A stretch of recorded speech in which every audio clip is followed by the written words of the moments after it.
अमेरिकी राष्ट्रपति बाइडेन का जॉर्डन दौरा रद्द। ब्रेक करिए। जॉर्डन ने रद्द किया शिखर सम्मेलन। इजराइल के बाद जॉर्डन जाने वाले थे बाइडेन। ब्रेक करिए with the video Rahul. Jordan में अरब देशों से बात करने वाले थे बाइडेन। गाजा अस्पताल पर हमले के कारण जॉर्डन दौरा जो है वो रद्द कर दिया गया है। ये बड़ी खबर है। इस सब के बीच में एक और बड़ी खबर, सीधे आइए। युद्ध में अमेरिका के शामिल होने के संकेत। ब्रेक करिए विद द वीडियो। अमेरिका के 2000 सैनिक तैयार। ब्रेक करिए वीडियो के साथ। अमेरिकी रक्षा मंत्रालय का दावा, हाई अलर्ट पर 2000 सैनिकों की तैनाती पर फैसला बाकी। इस सब के बीच में एक और बड़ी खबर, मिडिल ईस्ट में ब्रिटेन का बड़ा मूवमेंट। ब्रेक करिए वीडियो के साथ। भूमध्य सागर की ओर बड़ी ब्रिटिश नौसेना। यह देखिए, पूर्वी भूमध्य सागर की ओर बड़ी रॉयल नेवी। ब्रिटेन के रक्षा मंत्रालय का बयान, इजराइल की सहायता के लिए मूवमेंट। यह बड़ी खबर आ रही है। राहुल, ये तीनों ब्रेकिंग, तीनों शॉट लीजिए। फिर से चलिए पिनाक सर के पास। पिनाक सर, यह बहुत बड़ा डेवलपमेंट है। Very quick take sir. एक तरफ उनके सोल्जर्स अलर्ट पर है, जॉर्डन ने वो मीटिंग कैंसिल कर दी है, और यहां पर हम देख रहे हैं दोनों तरफ से बिल्डअप ऐसा हो रहा है। क्या ऐसे इंडिकेशन है कि मिड ईस्ट अब भड़कने वाला है? It is going to burn. देखिए, ये लोग तो जैसे जॉर्डन के किंग ने कैंसिल किया है, उधर महमूद अब्बास जो की अथॉरिटी के प्रेसिडेंट हैं, उन्होंने भी शायद मीटिंग कैंसिल कर दी। Yes, you are right. President Biden तो वो तो अपना नाराजगी दिखाई रहे हैं, और ये जो यूके का जो कैरियर ग्रुप जा रहा है वो भी सपोर्ट करेगा अमेरिकन कैरियर ग्रुप्स को। ये एक डेटरेंस है, मतलब ईरान को बता रहे हैं कि अगर आप इसमें अगर आप हाथ घुसाएं तो हम लोग आप पे भी हमला कर सकते हैं। और हमला करने वाला वहां और कोई है नहीं। सीरिया तो डिवाइडेड है, लेबनान से हिजबुल्ला कर सकता है, वो कर भी रहा है छोटा मोटा, और इधर जॉर्डन कुछ कर नहीं पाएगा, और ना ही इजिप्ट, क्योंकि इजिप्ट के साथ इजराइल की दोस्ती काफी पक्की हो गई। इजराइल इनफैक्ट कहा जाता है कि इजिप्ट ने पहला इंटेलिजेंस उनको दिया था कि ये हमास करने वाला है, पर पता नहीं इजराइल को क्या मतलब सूझा कि उन्होंने न तो उसको प्रोसेस किया और न ही उसको सीरियसली लिया। जी जी, ये सिचुएशन है, but the carrier groups are there to deter. Point taken sir, point taken. लेकिन इस सब के बीच में सर बड़ी खबर आ रही है। अब जरा ध्यान से देखिएगा, मैं चाहूंगा प्लीज जरा टिकर में हमारी खबर को अपडेट करके रखें। We are running behind on ticker. बड़ी खबर आ रही है, इजराइल के खिलाफ ईरान का बहुत बड़ा एक्शन। ब्रेक करिए। सिर्फ ब्रेकिंग राहुल। ईरान ने इजराइल के बहिष्कार की मांग की। मुस्लिम देश इजराइल का बहिष्कार करें, ईरान ने कहा। इजराइल के खिलाफ तेल प्रतिबंध की मांग, ईरान के विदेश मंत्री की मुस्लिम देशों से अपील। यह बड़ी खबर है। Now with the video Rahul, दिखाइए जरा। ईरान ने बहुत बड़ी मांग की है, बोला है कि तेल प्रतिबंध लगाए जाएं। यह इस वक्त की बड़ी खबर।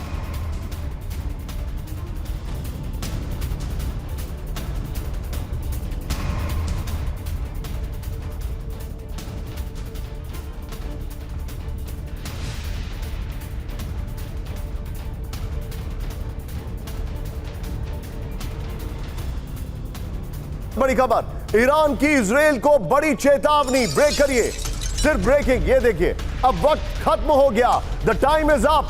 ये लिखा है। सीरिया में ईरानी दूतावास का बयान, गाजा अस्पताल पर हमले पर आक्रोश। ये बड़ी खबर है।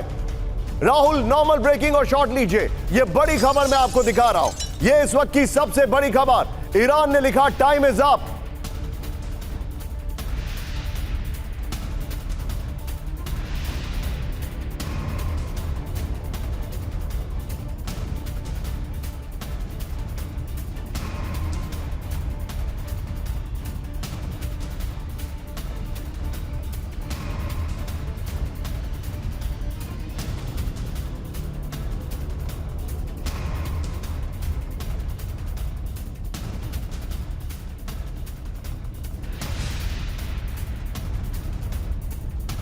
Quick reaction.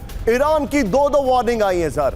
वहां पर अमेरिका के 2000 सोल्जर तैनात हैं। Ships, 2 battle groups already move कर चुके हैं समंदर में। क्या आपको ऐसा लग रहा है कि ईरान कुछ करेगा बख्शी सर? देखिए, 2 बैटल ग्रुप्स तो यूनाइटेड स्टेट्स के हैं, तीसरा बैटल ग्रुप यूके का वहां पे जो है मूव कर रहा है। ग्राउंड पे 2000 सोल्जर्स डिप्लॉय के लिए रेडी कर दिए गए हैं। बहुत सारे अमेरिकी जो कि F-16, F-15 और A-10 फाइटर एयरक्राफ्ट वो ग्राउंड पे डिप्लॉय कर दिए गए हैं। ये सब जैसे मैं सहमत हूं एम्बेसडर साहब से, ये डिटरेंस के लिए है। ओके। ये ईरान को चेतावनी है कि अगर आप बीच में कूदे तो आपको भारी नुकसान उठाना पड़ेगा। ओके। आपको बहुत बड़े हमले, काउंटर अटैक झेलने होंगे। ओके। और ईरान डायरेक्टली, जैसे कहा गया, कोई लैंड बॉर्डर नहीं है, केवल हिजबुल्लाह के जरिए ही वो इंटरवीन कर सकता है। डायरेक्टली वो केवल मिसाइल स्ट्राइक्स कर सकता है, क्रूज मिसाइल स्ट्राइक्स कर सकता है।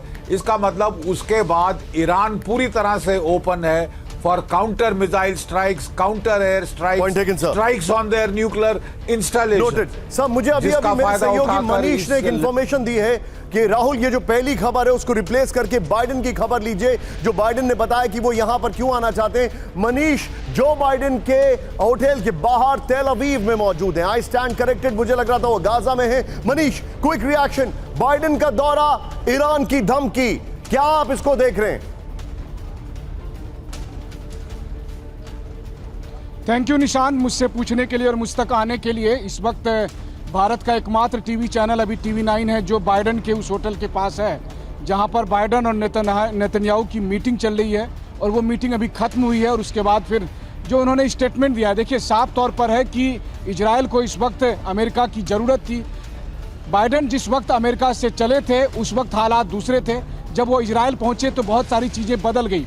जब वो इजराइल की धरती पर आए तो उन्हें पता चला कि अरब देशों ने उनको अपने यहाँ आने से और अपने साथ समिट करने से मना कर दिया है। और इस वक्त बाइडेन को एक सर्टिफिकेट देना था इजराइल को, और उन्होंने आते ही वही किया कि उन्होंने इजराइल को एक क्लीन चिट दी कि आपका रॉकेट नहीं है। और ये यकीन मानिए, इस वक्त इजराइल को इसकी सबसे बड़ी ज़रूरत थी, क्योंकि 1 दर्जन देश जिस तरीके से इजराइल पर सवाल उठा रहे थे, बाइडेन का ये सर्टिफिकेट इजराइल के हौसले को बहुत बुलंद कर रहा है। वहीं दूसरी बात देखिए, ईरान ने धमकी दी है और यही बात तो इजराइल कह रहा है कि हमारे एग्जिस्टेंस को खतरा है। और इसीलिए चाहे वो अमेरिका के तरफ से जो 2 युद्धपोत भेजे गए हैं, उसका जानबूझकर नेतन्याहू ने जिक्र किया कि आपने 2 युद्धपोत भेजे हैं, आप हमारे लिए यहाँ पर आए, हम इसके लिए आपका शुक्रिया अदा करते हैं। लेकिन साथ में उन्होंने ये कहा कि आपके यहाँ 9/11 हुआ था, हमारे यहाँ 7/10 भी 9/11 जैसा है।